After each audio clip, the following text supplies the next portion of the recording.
Yes, good evening dear students. पिछला lecture जो हमारा एरर एनालिसिस का था, it was the first lecture. और फर्स्ट लेक्चर में हमने क्या फाइंड आउट किया था, फर्स्ट लेक्चर में हमने क्या डिस्कस किया था, it was accuracy and precision. I hope आपको समझ में आया होगा कि एक्यूरेसी एंड प्रिसाइजन क्या है। ना आया हो तो एक बार फिर देख लीजिएगा, छोटे छोटे क्वेश्चन वहां से आते हैं, ठीक है। और छोटा क्वेश्चन का हर क्वेश्चन कंपटीशन में इक्वल मार्क्स का ही लगभग होता है, कुछ कंपटीशन में अलग हो सकता है, इसलिए वो आपके लिए जानना बड़ा जरूरी है, ठीक है। अब आया कि टाइप्स ऑफ एरर। तो इस लेक्चर में हम लोग टाइप्स ऑफ एरर की बात करेंगे। टाइप्स ऑफ एरर, दो टाइप का एरर है बेटा। There are two types of errors. First is systematic error, systematic error, and second is random error, random error. Correct. अब पहले हम बात करेंगे सिस्टमैटिक एरर क्या है। तो first thing is systematic error. तो फर्स्ट इज सिस्टमैटिक एरर। देखिए, सब कुछ तो नाम से ही क्लियर है। सिस्टमैटिक यानी error which arises due to from the system। वो एरर, वो मेजरमेंट में होने वाली गलती जो सिस्टम से आती है। अब बात आया कि जब एक्सपेरिमेंट करते हैं तो सिस्टम क्या है। आप आइए ध्यान से सुनिए। जब आप एक्सपेरिमेंट परफॉर्म करते हैं तो उस एक्सपेरिमेंटल सिस्टम के तीन मेन पार्ट होते हैं। नंबर वन, पर्सन्स परफॉर्मिंग या पर्सन परफॉर्मिंग। वो बंदा जो उस एक्सपेरिमेंट को कर रहा है या कई लोग मिलकर उसको कर रहे हैं, तो person performing. Second, apparatus provided. भैया आपको एपरेटस दिया गया, वो क्या सही है गलत है, हमने आपको फॉल्टी एपरेटस दे दिया, रॉन्ग एपरेटस दे दिया, पुराना एपरेटस दे दिया, तो एरर का चांस बढ़ता है। तो क्या हुआ, सिस्टम के तीन पार्ट मैंने बताया। पहला person, second apparatus provided, and third is कि जब आप प्रैक्टिकल कर रहे हैं तो आसपास का जो सराउंडिंग है उसमें तो चेंज नहीं आ रहा है। मतलब जैसे आप इलेक्ट्रिसिटी का प्रैक्टिकल कर रहे हैं, मीटर, ब्रिज, पोटेंशियोमीटर एक्सेट्रा, तो आपके पास जो इलेक्ट्रिसिटी की सप्लाई है या आप जो डीसी सोर्स यूज कर रहे हैं, क्या उसमें वोल्टेज में फ्लक्चुएशंस तो नहीं हो रहे हैं। अगर वोल्टेज में अप डाउन हो रहे हैं तो उन्हें आप कंसीडर करके चलो। करंट की वैल्यू बदल रही तो कंसीडर करके चलो। कुछ ऐसा प्रैक्टिकल है जो प्रेशर, ह्यूमिडिटी से रिलेटेड है, तो टेम्परेचर से रिलेटेड है, तो ऐसा तो नहीं जब आपने प्रैक्टिकल शुरू किया तब रूम का टेम्परेचर अलग था, बाद में अलग था, प्रेशर अलग था, अब बाद में अलग था। तो आसपास के सराउंडिंग का अगर उस एक्सपेरिमेंट से निकाली गए मेजरमेंट पे प्रभाव पड़ता है तो उन्हें भी कंसीडर करना पड़ेगा। तो systematic error is the error which is due to the system itself. System के तीन पार्ट, बंदा जो प्रैक्टिकल कर रहा है, दूसरा जो एपरेटस दिया गया है, और तीसरा जो आसपास में जो छोटे मोटे चेंज हो रहे हैं वो।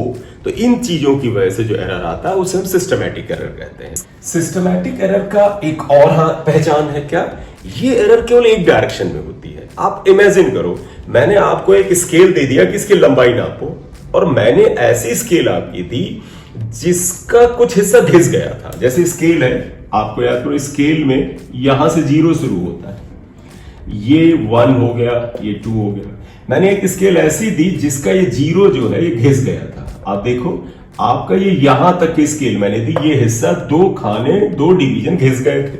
अब आप बताओ, जब किसी चीज की लंबाई आप नापोगे, मान लीजिए ये 1 था, ये 2 था और ये 3 था, तो आपने किसी चीज की लेंथ को, इसकी ये मान लीजिए रॉड थी, इसकी लेंथ को नापा और आपने कहा सर 3.2 सेंटीमीटर है।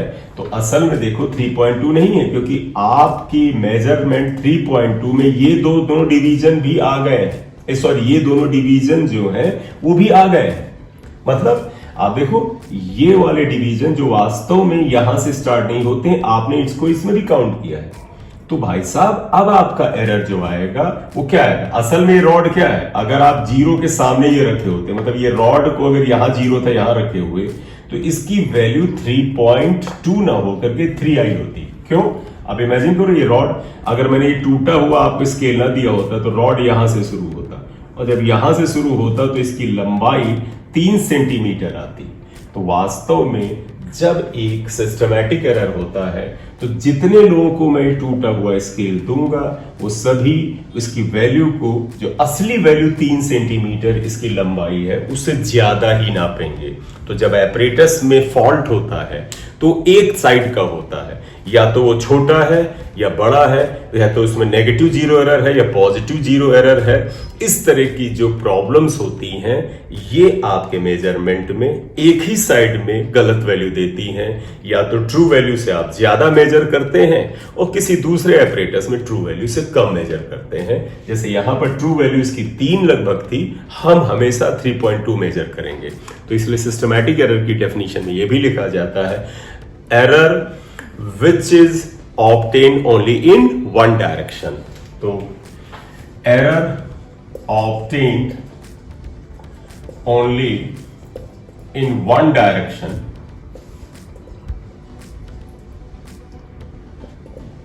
is called systematic error।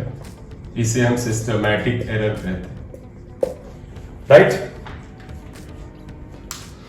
अब हुआ कि सिस्टमैटिक एरर में एरर किस तरह की होगी, तो मैंने देखो यहां पर क्या था, 3 से आप 3 की जगह आप 3.2 नाप रहे हो, यानी ट्रू वैल्यू से थोड़ी ज्यादा आती है या ट्रू वैल्यू से कम आती है। तो इट इज ईदर पॉजिटिव और नेगेटिव। या पॉजिटिव एरर क्या होता है बेटा, ट्रू वैल्यू से ज्यादा मेजर करना पॉजिटिव एरर, ट्रू वैल्यू से कम मेजर करना नेगेटिव एरर। तो पॉजिटिव एरर का मतलब क्या होता है, आप लिखना चाहे लिख ले, मैं डिक्टेट कर देता हूं। जो ट्रू वैल्यू से ज्यादा अगर वैल्यू मेजर कर जाए तो आप इसे पॉजिटिव एरर कहते हैं। जैसे ट्रू वैल्यू इसकी 3 थी, आपने 3.2 मेजर कर लिया, तो 0.2 का आपने पॉजिटिव एरर किया। मान लो इसकी लंबाई 3 सेंटीमीटर थी और आपने 2.8 मेजर किया, तो true value is 3, you measure 2.8। तो जब कम मेजर करते हैं तो नेगेटिव एरर होता है। तो सिस्टमैटिक एरर एक ही डायरेक्शन में चलती है, ट्रू वैल्यू से या तो ज्यादा आती है या कम आती है। Systematic error is either positive और नेगेटिव। पॉजिटिव कब होगा, जो आप वैल्यू आपने मेजर की है, if measured value is greater than true value then positive systematic error. जैसे इस एग्जाम्पल में ट्रू वैल्यू 3.0 सेंटीमीटर थी और हमने अगर 3.2 मेजर किया है तो ये पॉजिटिव सिस्टमैटिक एरर आएगा। इफ मेजर्ड वैल्यू, यानी जो वैल्यू आपने एक्सपेरिमेंट में मेजर किया है, is less than the true value, true value से कम आए तो नेगेटिव सिस्टमैटिक एरर है। जैसे इसकी ट्रू वैल्यू 3 थी, 3.0 सेंटीमीटर, और आप उससे अगर कम मेजर कर पाते हैं किसी स्केल से तो नेगेटिव सिस्टमैटिक एरर आएगा। तो ये सिस्टमैटिक एरर आया। अब सोर्सेज ऑफ सिस्टमैटिक एरर क्या हुए, इतना नोट कर लो तो इसे मैं रब कर दूं। सम सोर्सेज, वो मैंने बता तो दिए हैं कि 3 लोग उसका मेन पार्ट है। तो सोर्सेज ऑफ सिस्टमैटिक एरर। पहला सोर्स क्या है, पहला सोर्स बेटा ये है इंस्ट्रूमेंटल एरर, मतलब इंस्ट्रूमेंट ही गलत दिया गया है, इंस्ट्रूमेंटल एरर। इसका मतलब क्या हुआ, you have been provided with the faulty apparatus. मतलब इफ एपरेटस या instrument apparatus is faulty, faulty क्या होता है, उसका डिजाइन गड़बड़ है, इम्प्रॉपर डिजाइनिंग, इम्प्रॉपर डिजाइनिंग। और क्या होता है, कैलिब्रेशन गलत। कैलिब्रेशन मतलब समझिएगा, तुम्हारी स्केल में बेटा ये 1 mm है, ये 2 mm है, इसको कैसे सच माना जाए, क्या पता जिसने बनाया हो ऐसे तुक्का लगा दिया हो। तो क्या इंटरनेशनल लेवल पर जो 1 mm की 1 सेंटीमीटर की जो वैल्यूज है उसके अनुसार इसको बनाया गया है। अगर बनाया गया तो हम कहते हैं इंस्ट्रूमेंट कैलिब्रेटेड है, अगर नहीं किया गया है तो रॉन्ग कैलिब्रेशन है, जो कि बहुत सारी जगह होता है। जैसे आप सब्जी खरीदने जाते हैं, पता चला वो चालाकी करता है, 1 किलो का वजन है और वो पता चला 950 ग्राम का है, तो वो जो उसका वेट है वो कैलिब्रेटेड नहीं है, क्योंकि इंटरनेशनल सिस्टम के अनुसार 1 किलो का एक निश्चित वजन होता है और ये लोग उससे अलग वजन इस्तेमाल कर रहे हैं। तो जब उसकी वैल्यू इंटरनेशनल वैल्यू से मैच नहीं करती हैं, चाहे वो लंबाई का मेजरमेंट हो, डिस्टेंसेस का हो, मास का हो, या टाइम का हो तो इसे कहा जाता है रॉन्गली, गलत ढंग से कैलिब्रेशन किया गया है। रॉन्ग कैलिब्रेशन, कैलिब्रेशन रॉन्ग है। इंस्ट्रूमेंटल एरर में क्या हुआ? Apparatus is faulty, improper designing, wrong calibration. तीसरा जीरो एरर। एपरेटस में जीरो एरर होता है। जब मैंने आपको स्क्रू गॉज और वर्नियर कैलिपर सिखाया है तो उसमें आप देखिए जीरो एरर क्या होता है। मैं वर्नियर कैलिपर्स के लिए बताऊं कि वर्नियर स्केल का जीरो और मेन स्केल का जीरो अगर उनके जॉज को मिलाने के बाद आमने सामने ना हो तो जीरो एरर है। वैसे स्क्रू गॉज में उनके स्टड और स्क्रू को मिलाने पर, बगैर कोई चीज उसके अंदर इंसर्ट किए हुए उनको मिलाने पर, अगर मेन स्केल का जीरो और मेन स्केल की रेफरेंस लाइन और सर्कुलर स्केल का जीरो आमने सामने ना हो तो जीरो एरर है। अगर आपको इसको विधिवत पढ़ना है तो फिजिक्स फंडे विद एम सिंह सर वाले लेक्चर में स्क्रू गॉज और वर्नियर कैलिपर्स के 4-5 लेक्चर पढ़े, उन्हें ध्यान से देख लीजिए, आपको समझ में आ जाएगा। तो एपरेटस में अगर जीरो एरर है तो फिर आपसे गलती हो जाएगी। हाँ, आप उसको कंसीडर कर लें तो नहीं होगी। तो एपरेटस में ये एरर है तो आपका सिस्टमैटिक एरर में आएगा। नेक्स्ट और क्या हो सकता है? Personal error. मतलब ये तो इंस्ट्रूमेंटल एरर आ गए, इंस्ट्रूमेंट है। अब अगला क्या होता है? Personal error. पर्सनल एरर में हम सारी बातें रख सकते हैं। क्या? पर्सन परफॉर्मिंग द एपरेटस वो पढ़ के नहीं आया है तो लैक ऑफ नॉलेज। तो आप इसमें क्या लिख सकते हैं? Lack of knowledge. नॉलेज की कमी है, वो बंदा पढ़ के नहीं आया है। तो तुम प्रैक्टिकल करने जाओ, पढ़ लिख के नहीं गए, गलती तो हो ही जाएगी। तो ये पर्सनल एरर में आया कि तो पर्सन जो है वो पढ़ के नहीं आया है। केयरलेसनेस, आप प्रैक्टिकल कर रहे हैं, केयरलेस बिहेवियर है, ध्यान से रीडिंग नहीं ले रहे हैं, ऐसे ही आप मस्ती कर रहे हैं तो केयरलेसनेस आ जाएगा। केयरलेसनेस। दूसरा कैजुअल बिहेवियर, केयरलेसनेस जैसा ही हुआ लेकिन कैजुअल बिहेवियर कह सकते हैं।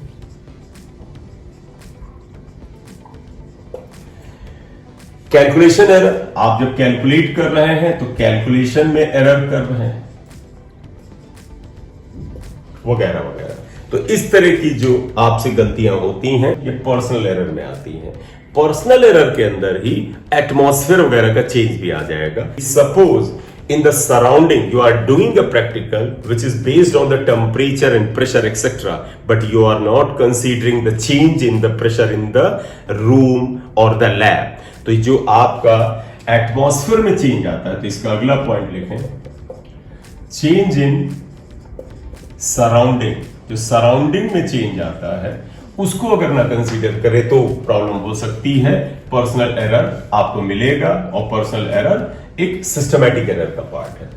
तो चेंज इन सराउंडिंग का मतलब हुआ टेम्परेचर में चेंज हुआ, प्रेशर में अगर चेंज हुआ तो प्रैक्टिकल उससे रिलेटेड कर रहे हो, एटमॉस्फेयर की ह्यूमिडिटी में चेंज हुआ, वोल्टेज बदल गया अगर इलेक्ट्रिसिटी का प्रैक्टिकल कर रहे हो, करंट बदल गई अगर आप करंट रिलेटेड कर रहे हो एक्सेट्रा। जो सराउंडिंग में आसपास के चेंज होते हैं उन्हें भी कंसीडर करना पड़ता है, अदरवाइज सिस्टमैटिक एरर आएगा। तो फाइनली आप बताइएगा सिस्टमैटिक एरर क्या है? जो सिस्टम से आता है। सिस्टम के 3 पार्ट हैं, पहला पर्सन, दूसरा एपरेटस और तीसरा एटमॉस्फेयर। एटमॉस्फेयर या सराउंडिंग, सराउंडिंग को आप पर्सनल एरर में रख सकते हैं। खैर, तो अगर आपको एपरेटस फॉल्टी दे दिया जाए तो आपसे सिस्टमैटिक एरर होगा। एपरेटस में फॉल्ट क्या क्या हो सकता है?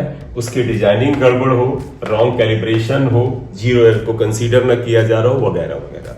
दूसरा क्या है? Personal error. सिस्टमैटिक एरर का दूसरा कारण जो है वो है पर्सनल एरर। पर्सनल एरर का क्या कारण है? पर्सन जो प्रैक्टिकल कर रहा है वो पढ़ लिख के नहीं आया है, यानी लैक ऑफ नॉलेज है। केयरलेस बिहेवियर है, ध्यान से नहीं करता है।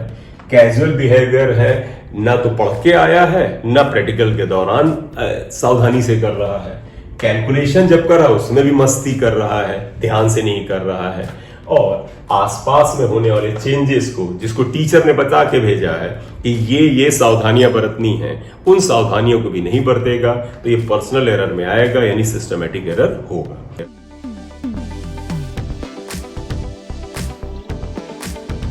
How to remove systematic error? तो रिमूवल कैसे होगा? निश्चित रूप से क्या होगा? Perfect, calibrated, proper designed, internationally accepted apparatus. तो क्या लिखोगे? perfect calibrated proper designed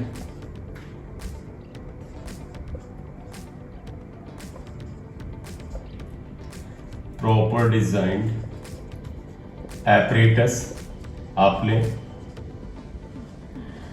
दूसरा क्या है, पढ़ लिख क्या है भैया, जीरो एरर हो रही तो उसे कंसीडर कर दे। तो ध्यान रखिएगा क्या, कंसीडरिंग जीरो एरर, यानी जीरो एरर अगर हो तो उसे भैया कंसीडर कर लो अपने कैलकुलेशन में, जैसा कि आप इसको गॉस वर्नियर में मैंने सिखाया, आप देखिएगा कैसे कंसीडर करते हैं।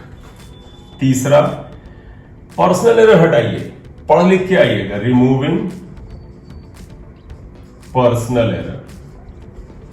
और पर्सनल एरर्स में क्या है बेटा, पढ़ के आइए, सावधानी से करिए, अच्छे से कैलकुलेशन करिए, केयरलेसनेस मत दिखाइए, केयरफुली करिए, और ये सब सावधानियां रखेंगे तो आपसे सिस्टमैटिक एरर नहीं होगा। ठीक है, तो भैया जब आप एक एक्सपेरिमेंट करते हैं तो आपसे ये उम्मीद की जाती है कि ये सारी चीजें आप वहां पर नहीं करेंगे, आपको आपका टीचर सही एपरेटस देगा और आप सही से पढ़ के आएंगे। तो हम ये मान के चलते हैं कि सिस्टमैटिक एरर हम नहीं करेंगे।